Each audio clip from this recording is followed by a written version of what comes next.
pag-umpisa ng investigation.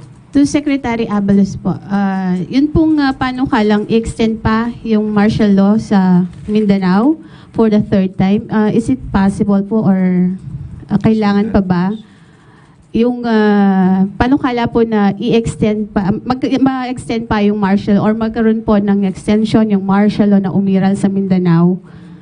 I'm not sure about that martial law issue.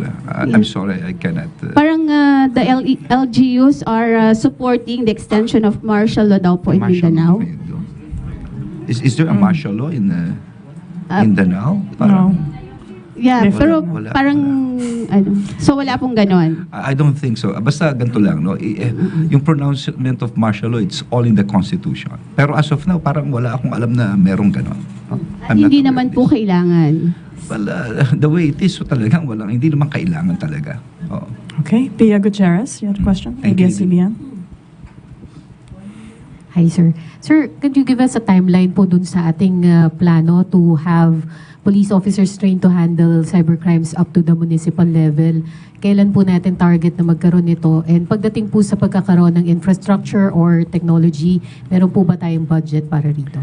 Well, we are happy to report that through the GA 2024, kasama na yan yung mga IT projects and also the training of our personnel. And so in line with that, as we presented before the Congress during our budget hearing, and we intend to really complete this cycle of trainings na ginagawa natin down to the police station within this year. But I say cycle because alam natin, pwedeng sabihin natin, we can probably say we are at par with other countries now. But maybe after 2 months, 3 months, or 4 months, medyo kailangan mag-update na naman tayo. That's the problem with technology talaga. Very fast evolving and we have to catch up with it. Okay. First, Ann Soberano. Kay General Acorde, sir. Sir, follow up lang doon sa bomb threat sa House of Representatives kasi sinabi ni Secretary General Velasco na hindi lang po isang beses natanggap yung bomb threat, kundi maraming beses na po. So, sa ngayon part po ba na natukoy initially ng PNP kung sino po yung may kagagawan or may kinalaman ba ito sa isinusulong na charter change at kasama po ba si House Speaker Romualdez sa mga binantaan po? Thank you. Well, as of now, with those questions, I leave it hanging muna while the investigation is ongoing. We are not closing doors dun sa all possibilities na direction ng investigation. So, I leave it hanging muna. Okay. Sir, last po. Doon naman sa issue na paghihiwalay po ng Mindanao sa panawagang paghihiwalay sa ang Mindanao sa Pilipinas. Ano po ang take ninyo? May mga ginagawa po bang loyalty check ang PNP sa mga Mindanao commanders natin? Thank you. Well, kasama palagi ng trabaho niyan yung pag-check ng counterintelligence yan, kasama sa trabaho namin yan. And every commander are talagang required, is part of their job. Now, my take is that when we took our oath as police officers or even in positions, part of it is in upholding the rule of law and the Constitution. So talagang trabaho namin yan. We see that the territory is protected. And also on a personal note, lumaki po tayo sa field and I grew up also in the Mindanao as a young officer. And we have our own share of yung mga sacrifices natin dyan. Even to the other side noon, yung mga ibang mga kababayan natin. Ngayon na titikman na natin ang kapayapaan. And as of now, kinakausap ko sila. Sabi nila, let's not go back to those days. Let's give peace a chance. And I think what we have now, maganda na to. So I don't think na guguluhin pa na lang yung sitwasyon. Did you want to add? Actually, gumawa na ako ng statement about this issue of secession that napakalinaw sa ating konstitusyon, no? Ang ating nakadefine ang ating territory ito, ang ating ang sovereignty, that it should always be one nation, united and undivided. It should always be like that. Hindi po pwede. At pangalawa, siguro nakita nyo yung mga governors na lumabas, ang BARM governor, sila Alipax Mangandadato, Baymare Mangandadato, marami na naglalabasan dito that they're from Mindanao themselves. And even us here in the room, alam natin lahat ito that talagang hindi po pwede ito. We're just one nation, we're one republic here. Thank you. Okay, Ivan Mayrina, GMA7. Either Ben can answer. Answers. Sirs, natakal din po ba yung tangkang panghahak sa ilang mga websites ng government agencies, including that of the President's website? At ano ho ang instructions ng Pangulo tungkol dito? Well, actually, siguro tomorrow sa DICT, si Ivan na mag-explain tungkol dito. Mas nasa posisyon siya, no? But one thing is certain, lahat ng paraan ay talagang ginagawa ng ating pamahalaan ukol dito. The one in charge here is the ICT. On the part of PNP, for our data, part of it is may project na tayo dyan about the establishment of a cyber security center, and this intends to address yung mga hacking and a part of the data ng PNP. And I do believe other agencies are in aligned to that objective also. Nasa lang po. Sir, in terms of capability, where are we in terms of our ability to respond to the increasing number of cyber attacks, and considering that the cyber criminals are getting more and more sophisticated? Nasaan ho tayo yung realistic assessment sa kakayahan natin? I don't know what kind of measurement ang gagawin natin, but with regards to the yung mataas na incidents, especially on the scamming, so it's more of awareness. I think what we are doing right now is part of it.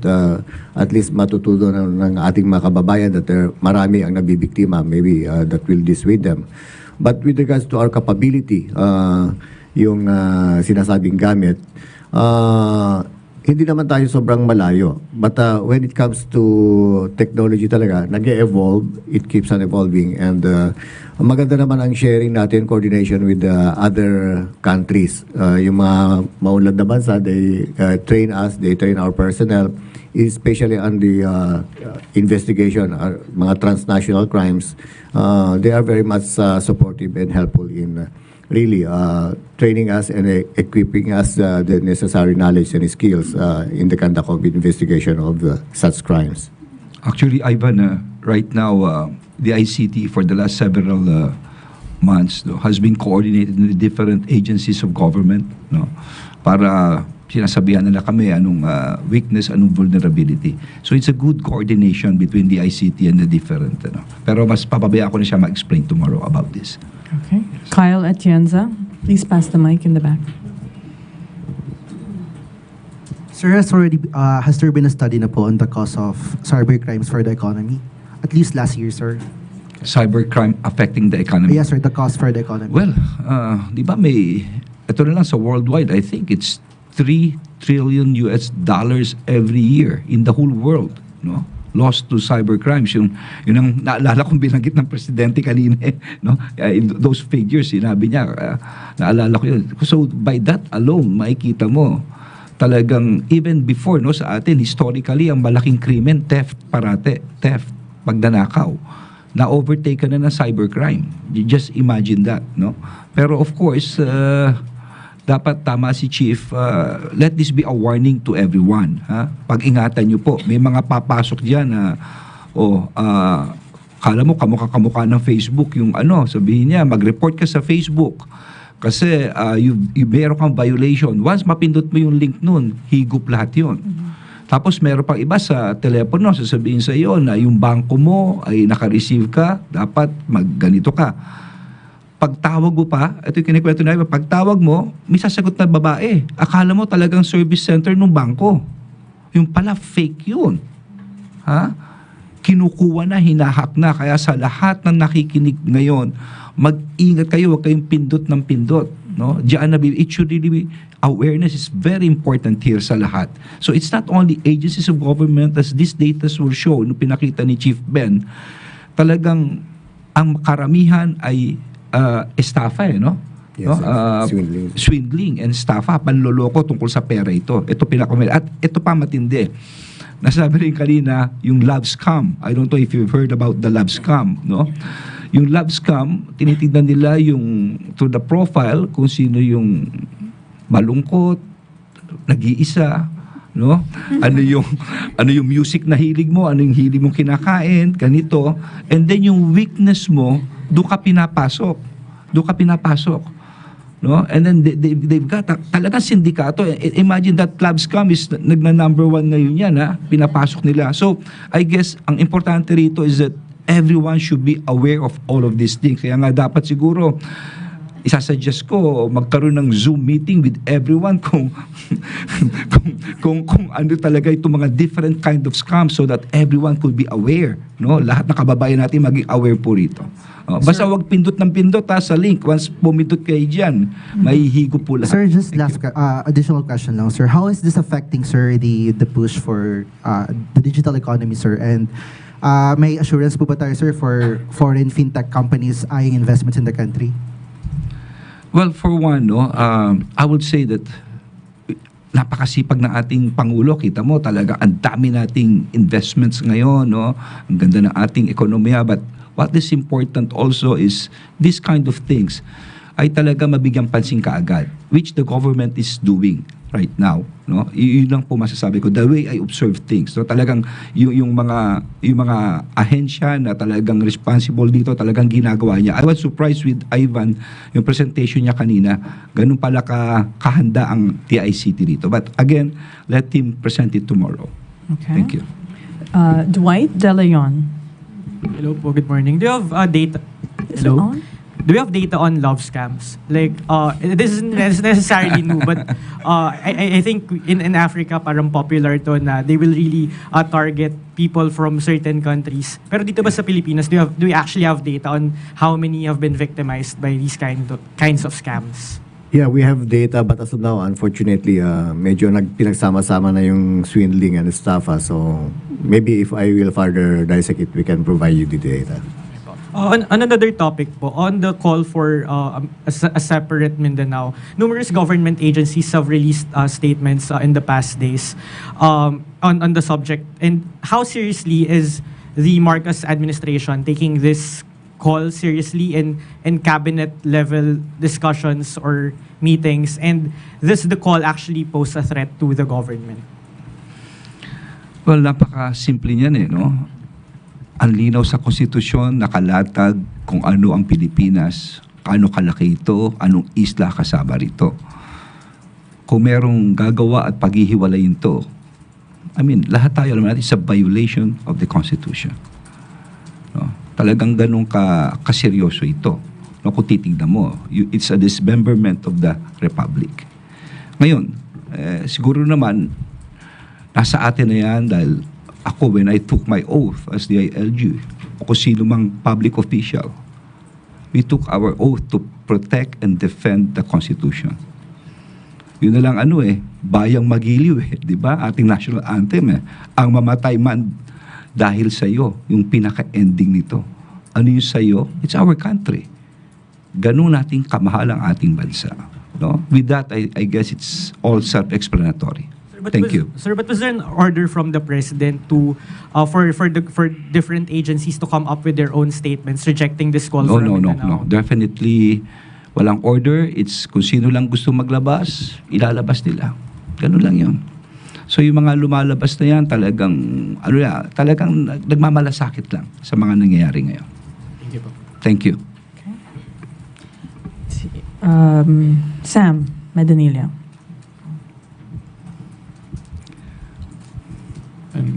Hello?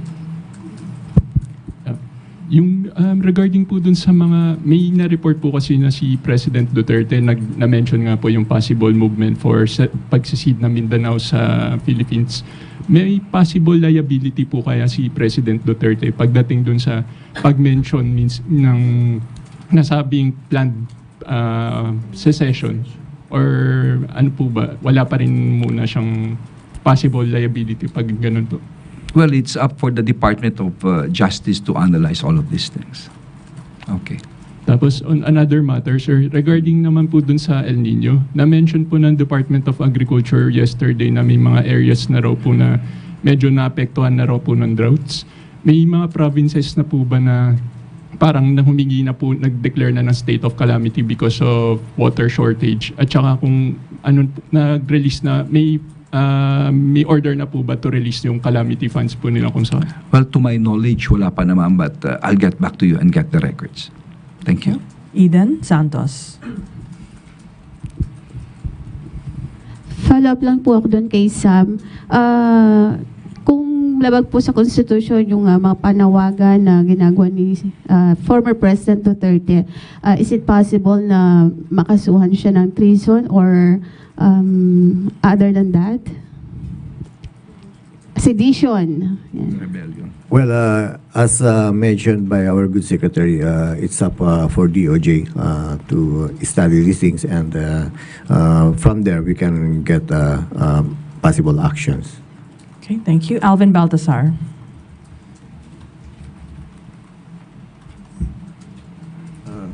Secretary, General Acorda will be retiring on March 31. Extended ako yung General.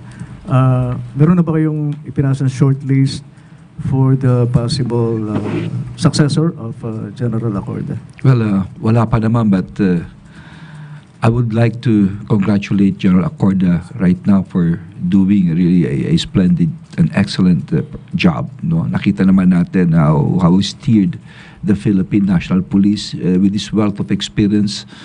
Not only is he doing an excellent job right now, but likewise for the future, lahat ng dapat ng mga gaps. No? And by the way, I think the PNP reorganization law has been passed yesterday. Yesterday ba, no? Yes, sir. By, Third reading, sir. on third reading. O ano na, no? So malaking bagay ito for the Philippine National Police. Ito yung mga issues before about the number of officers, etc., about their functions, no? So gusto ko rin pasalamatan ang Kongreso at ang Senado dito. Okay. Thank you. Follow up na lang. Ace, oh sorry, go ahead. I'm sorry. Ma'am, sorry pero sundan ko lang yung lab scam. Kasi napapanahon medyo malapit na yung Valentines Day. Do we expect na pwedeng samantalahin ng mga ng mga loko-loko yung Valentine's Day para fall in love lalo na doon sa mga nalulungkot? Yeah, it's not a remote possibility. So again, thank you for this, and maybe through this activity we are doing now, this press conference, maybe it will make our concerned citizens to become aware. Actually, ganito yan, ano, sa mga nakikinig. Talagang puro love tayo ngayon. Okay. Yung sa love scam sa kato, kung minsan nakalagay yung mga hilig mo, mahilig ka sa music, anong hilig mo sports, no? Tapos papasukan ka nito as if kakilala ka. Kung hindi ka naman kakilala, yung para ba sabihin niya, naku, pareho para tayo mahilig sa ganito, yung pala napag-aralan ka na. Ganun lang yun. Hindi lamang sa mga love sick, kung hindi na rin sa mga namatayan ng anak, etc., sa mga byuda, sa mga ganito, ganyan. So, all angles. Pero, itong love scam talagang, tama ka, magbabalentine na, medyo pag-ingatan lang po natin. Yung hindi natin kakilala, pag-ingatan natin ang gusto. Thank you. Okay, Ace Romero. For PNP chief, no, President Duterte called on the military and the police to, his term was correct, no, yung ginagawang People's Initiative, kasi sabi niya, his words, trabaho nyo yan. So ano po yung take ng PNP dun sa call niya to supposedly to correct yung ginagawa ngayon na People's Initiative, which he called a fraud? Well, if we go to the Constitution, there's nothing illegal about the People's Initiative. There are three modes of amending the Constitution, and the People's Initiative is one. As long as there is no coercion, bribery, and anything that is tantamount to a violation of the law or to the intent of the Constitution, the PNP cannot come in. So hanggat wala pang evident na culpable offense committed, the PNP cannot come in as part of upholding the rule of law and of course protecting the Constitution. So yung mga violation, halimbawa po yung allegation ng bribery, yung using of resources to prod people to sign, could it be violations? That can be interpreted as violations, but of course we need evidence, we need sworn statements, and other things to support such allegations. But unless nothing is proven, the police won't intervene. We cannot. It's Salamat. just a mere exercise of the rights of the people under the Constitution. Salamat po. We're almost wrapping up here. We have a question from Kenneth Paciente. Hi, General. Good morning po. Sir, how can you rate crime rate or peace and order in the Philippines sa ngayon? Masasabi po ba natin mas ligtas kumpara noong mga nakaraang taon, sir? Based on the Gallup survey, and based on that survey, they rank our country as the third safest country to visit in Southeast Asia. So it's something that maybe one of measurement in terms of public perception, not only locally but internationally. Now, with regards to the statistics, nakita natin, as reported earlier, bumababa. So those are the measurables na nakita natin. And we call it peace and order indicator numbers. And they all improve. The crime solution efficiency went up also. So ibig sabihin, mas maganda. And I attribute that to the effective coordination with the DOJ, especially the implementation of the Department Order Circular number 20, wherein it requires the prosecutors and the police to be actively coordinating at the earliest possible stage of crime investigation. Also, yung trust rating na 80% is something that the PNP can be proud of. And masasabi ko yan, it's happening because of we act on the people's complaints. And hindi natin pinipigilan yan. Especially pag pulis ang nirereklamo, we encourage that. Because I do believe within engaged community, ibig sabihin, nireport nila yung crime, not only on the fellow citizen, but also to the actions of the police. We welcome that. Because that is one way of cleansing our ranks also. And vice versa, pag nangyari yun, matakot din ang pulis na gumawa ng kalokohan pag alam nilang ang kababayan natin o ang mamayan natin ay sinusumbong. So eventually, if tuloy-tuloy yan, ang mananatili sa isang komunidad is kapayapaan. That's how I look at it. Thank you. I think this is a good way to end our press briefing. Congratulations, General Acorda, for the great report. And thank you, Secretary Abalos, PNP Chief Acorda, and maraming salamat, Malacanang Press Corps. Good afternoon. Thank you.